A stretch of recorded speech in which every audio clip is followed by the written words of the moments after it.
Hello all, welcome to the Illuminati/CIA Create an Undetectable Mind Control Slave Part 5. Satanic Ritual Abuse and Mind Control. Please like and subscribe. I was going to end it at this list of examples on the last one, but when I read further, the last bit of organizations are just as important to hear. The Illuminati, also known as the Circle, Mariah Conquering Wind, Gnostics, Luciferians, etc.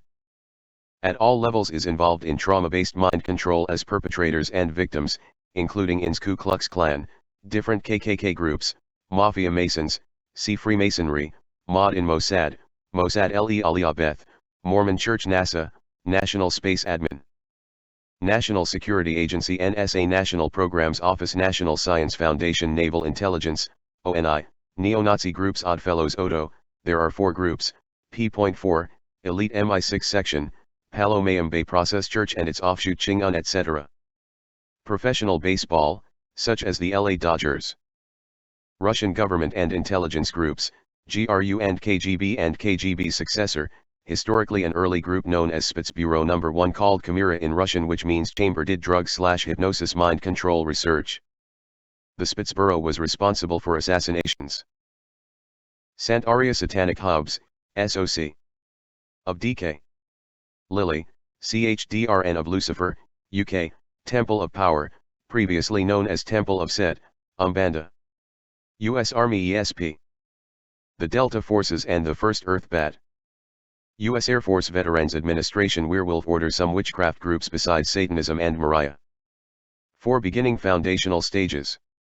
If the Illuminati's preferred plan is followed, it has 4 beginning foundational stages to prepare the victim for programming.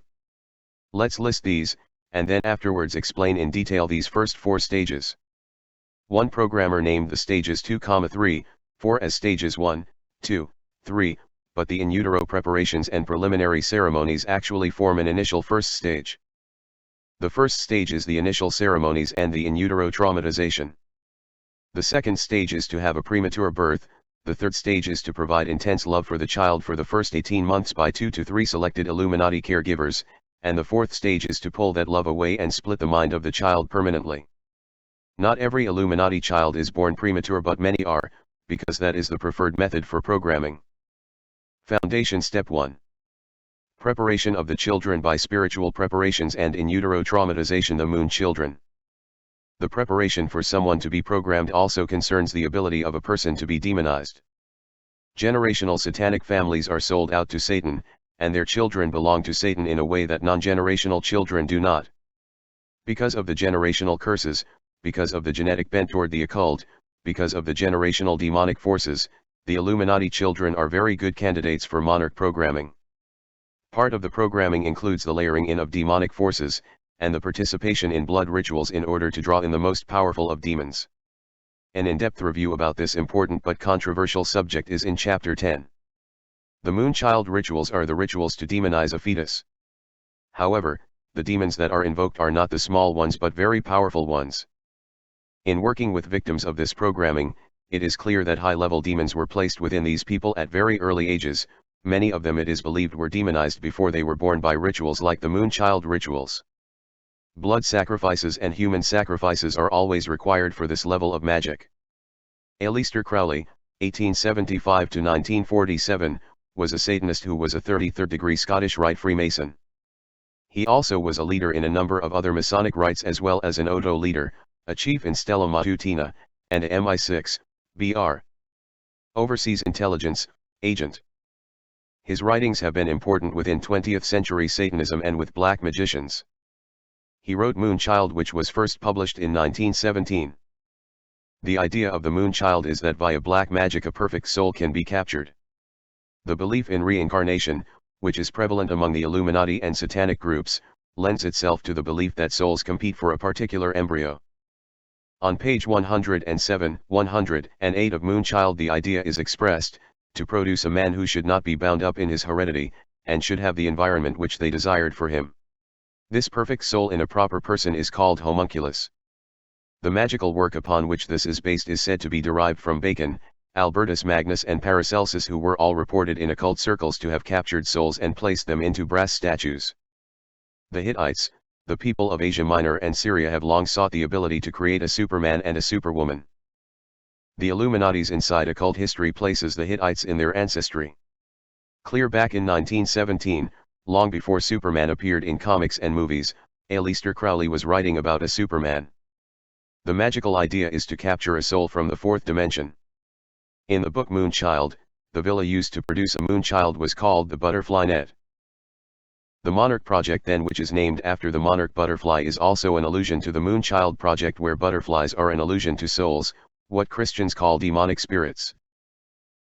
The actual rituals carried out to create a moonchild are described in detail in 3 of Crowley's writings.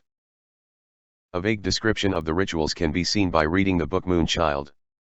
The ritual took place at a villa nicknamed the Butterfly Net.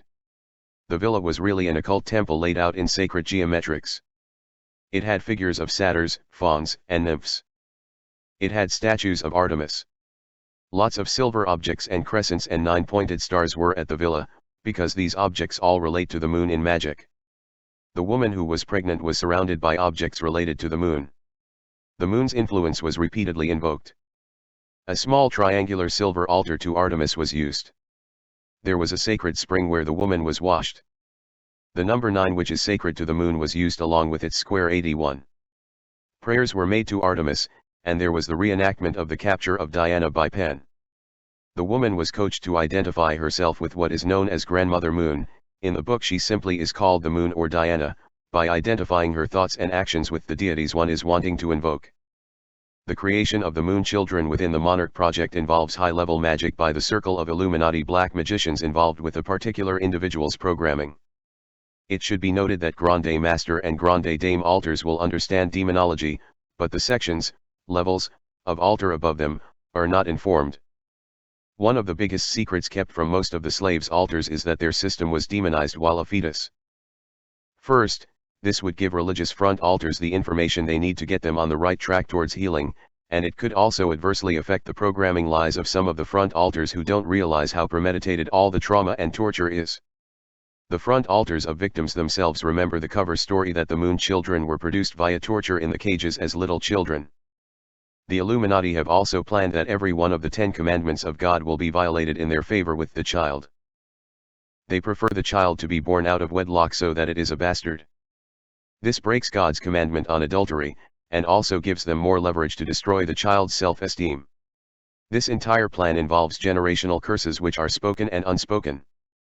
During Illuminati ceremonies, ceremonial pacts which concern having the child out of wedlock to mock God are made. While the Illuminati destroy any godly spiritual foundation, they are creating a solid rock-hard foundation of love, adoration or idolatry, within the newborn upon which they will build the programming. The second commandment is, do not take the Lord's name in vain. In the Black Mass, the names of God are invoked to get spirits with blasphemous names such as Yahweh Elohim. Most parts of the little child will never even hear the Lord's name, he will only hear the name of his master, who will someday be presented to him as God. The hand that rocks the cradle rules the world. The child is being bonded to his future programmers. Much later, great attention will be given to set up staged events to ensure that the victim being programmed hates God.